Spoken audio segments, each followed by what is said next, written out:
सबसे बड़ा कौन है? भूख, प्यास, नींद और आशा, चार बहनें थीं। एक बार उन चारों में श्रेष्ठता की लड़ाई हो गई। हर कोई अपने आप को बड़ा बता रही थी। भूख ने कहा मैं बड़ी हूँ, प्यास ने कहा मैं बड़ी हूँ, नींद अपने आप को बड़ा बता रही थी और आशा अपने आप को बड़ा बता रही थी। जब आपस में इस बात का फैसला नहीं हो पाया कि कौन बड़ी है, तो चारों इस विवाद को लेकर राजा के पास पहुंची। राजा के सामने भी उन चारों ने अपने आप को ही बड़ा बताया। राजा ने पूरे विवाद को समझा। राजा ने कुछ सोचकर सबसे पहले भूख से कहा, बहन तुम बताओ कि तुम कैसे बड़ी हो। भूख ने कहा कि मैं इसलिए बड़ी हूँ क्योंकि मेरे कारण ही घर में चूल्हे जलते हैं, अच्छे अच्छे पकवान बनते हैं और जब वह पकवान थाली में सजा कर देते हैं तब मैं खाती हूँ, इसीलिए मैं बड़ी हूँ।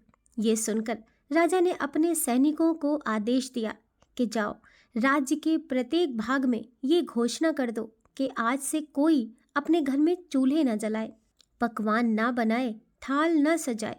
तब देखते हैं कि जब भूख को भूख लगेगी तो वह क्या करेगी। सारा दिन बीत गया, सारी रात बीत गई, सुबह हुई तो भूख को भूख सताने लगी। वह चारों ओर भोजन की तलाश करने लगी, लेकिन भूख को खाने को कुछ नहीं मिला। तब वह लाचार होकर घर में पड़े रोटी के बासी टुकड़े खाने लगी। प्यास ये सब देख रही थी। वह दौड़ी दौड़ी राजा के पास गई और बोली कि हे राजन, भूख हार गई है, वह घर में पड़ी रोटी के बासी टुकड़े खा रही है। फिर प्यास बोली, देखिए मैं सबसे बड़ी हूँ। अब राजा ने प्यास से पूछा कि ठीक है, अब तुम बताओ कि तुम कैसे बड़ी हो। प्यास बोली, मैं इसीलिए बड़ी हूँ क्योंकि मेरे कारण ही लोग कुएं और तालाब बनवाते हैं, बर्तनों में पानी भरकर रखते हैं और वह जब पानी किसी बर्तन में भरकर मुझे देते हैं तब मैं पीती हूँ, इसीलिए मैं बड़ी हूँ। राजा ने अपने सेवकों से कहा कि जाओ और पूरे राज्य में घोषणा कर दो कि कोई भी कुएं ना खुदवाए, अपने घर में बर्तनों में पानी भरकर नहीं रखे। राज्य के सभी तालाबों और कुओं पर कड़ा पहरा लगा दो, किसी को कोई बर्तन भरकर पानी ना दे। देखते हैं जब प्यास को प्यास लगेगी तो वह क्या करती है। पूरा दिन बीत गया और पूरी रात भी बीत गई। जब प्यास को प्यास सताने लगी, अब वह यहाँ वहाँ भटकने लगी और जब कहीं भी पानी की एक भी बूंद पीने के लिए नहीं मिली तो मजबूर होकर वह झुककर एक गड्ढे का पानी पीने लगी। नींद ये सब देख रही थी। उसने तुरंत राजा को ये सब बताया और कहा कि प्यास हार गई, वह तो गड्ढे का पानी पी रही है, इसीलिए मैं बड़ी हूँ और इसमें कोई संशय नहीं रह गया है। राजा ने पूछा कि अब तुम बताओ कि तुम कैसे बड़ी हो। नींद बोली, मैं इसीलिए बड़ी हूँ, लोग मेरे ही कारण पलंग बनवाते हैं, उस पर बिस्तर लगाते हैं। जब वे मुझे बिस्तर लगा कर देते हैं तो मैं सोती हूँ, नहीं तो मैं नहीं सोती हूँ। अब राजा ने अपने सैनिकों को आदेश दिया कि राज्य में यह मुनादी करवा दो कि कोई भी पलंग ना बनवाए, उस पर बिस्तर ना डलवाए।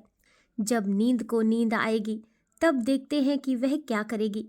दिन में तो सब ठीक रहा, आधी रात बीत गई, उसके बाद नींद को नींद आने लगी। वह इधर उधर बिस्तर खोजने लगी। उसने खूब ढूंढा लेकिन बिस्तर कहीं नहीं मिला। जब बिस्तर नहीं मिला तो वह मजबूर होकर ऊबड़ खाबड़ जमीन पर ही लेट गई। आशा ये सब देख रही थी। वह तुरंत राजा के पास पहुंच गई और बोली कि नींद भी हार गई। नर्म बिस्तर की बात कहने वाली नींद ऊबड़ खाबड़ जमीन पर ही सो गई है। वास्तव में भूख, प्यास और नींद तीनों में मैं बड़ी हूँ। राजा ने पूछा कि अब तुम बताओ कि तुम कैसे बड़ी हो।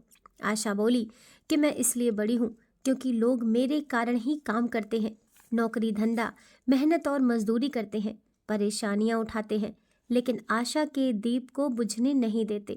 राजा ने सेवकों से कहा कि राज्य में मुनादी करा दो, कोई काम ना करे, कोई नौकरी ना करे, कोई मेहनत और मजदूरी ना करे और आशा का दीप न जलाए। जब आशा को आस जागेगी तो देखते हैं कि वह कहाँ जाती है। सारा दिन बीता, आधी रात बीती। जब आशा को आस जगी वह यहाँ वहाँ गई, लेकिन चारों ओर अंधेरा छाया हुआ था। टिमटिमाते दीपक के प्रकाश में एक कुम्हार काम कर रहा था। आशा वहाँ जाकर टिक गई। राजा ने देखा कि कुम्हार ने जो दिए बनाए थे वह कुम्हार की आशा के अनुसार सोने के हो गए। कुम्हार की छोटी सी झोपड़ी सुंदर महल बन गई। ये देखकर राजा बहुत खुश हुआ। फिर उसने अपना फैसला सुनाया कि भूख, प्यास, नींद और आशा, इन चारों में से आशा ही सर्वश्रेष्ठ है। यह सारी दुनिया आशा अर्थात उम्मीद पर ही टिकी हुई है। हम सभी के जीवन में एक आशा ही होती है जो हमें नामुमकिन काम को करने की भी ताकत देता है।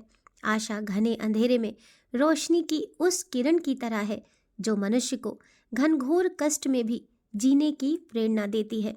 इंसान हर बुरे समय से भी लड़ लेता है क्योंकि उसे एक आशा होती है कि यह कष्ट का समय भी निकल जाएगा और अच्छे दिन भी आएंगे।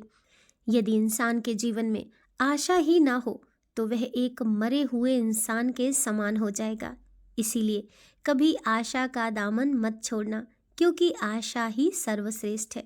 दोस्तों, वीडियो पसंद आई हो तो लाइक कीजिए, चैनल को सब्सक्राइब कीजिए। मिलते हैं नेक्स्ट वीडियो के साथ।